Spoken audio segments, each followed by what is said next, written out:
नुआ हिसाब रे वर्तमान जो रेट जमी जाउची सरकार टंका दियंतु एवं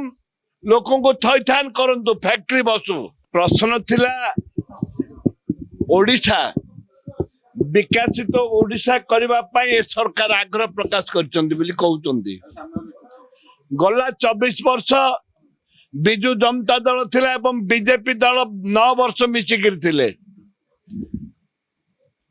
कंसारीगुड़ा कोरापुट जिला कंसारीगुड़ा रे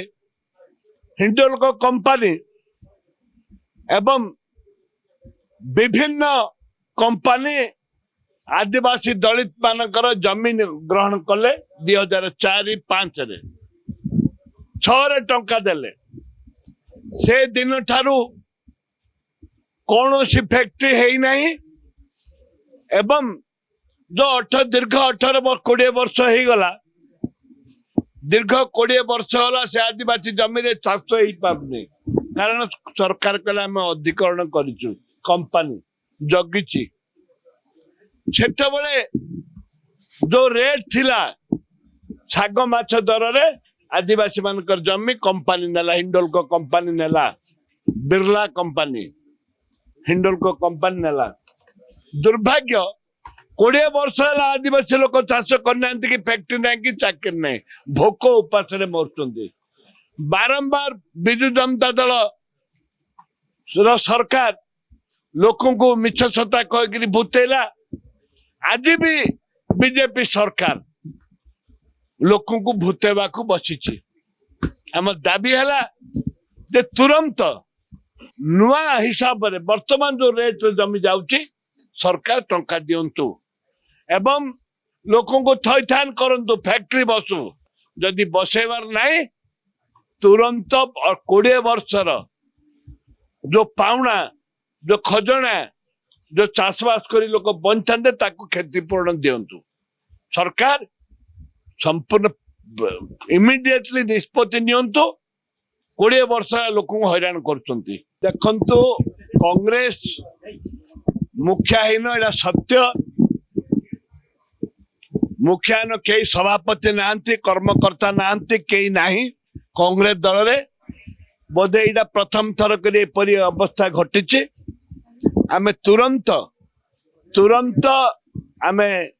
कथावार्ता चली सभापति किए हेब केंद्र रे आम राहुल गांधी सोनिया गांधी से निष्पत्ति नेबे जे तुरंत नियुक्ति प्रक्रिया आरंभ हो समाप्त हम नहीं मोर हबार नहीं जे भी भल हम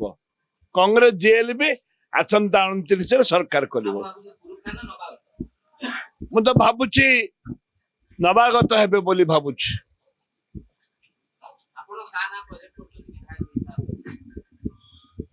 सप्तगिरी उल्का हेले भल हम जड़े आदिवासी नेता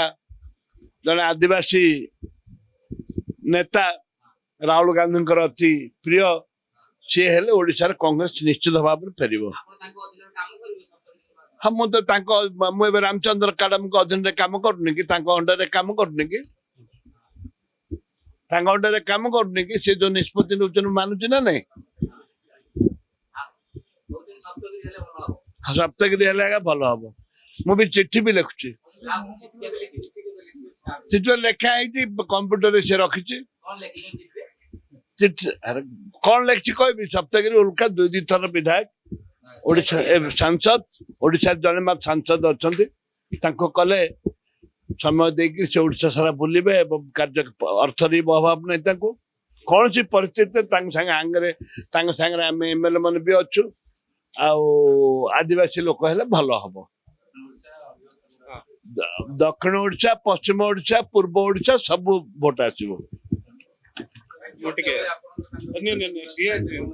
हाँ आमर सकाल माड़ राति मिजु किसी असुविधा नहीं।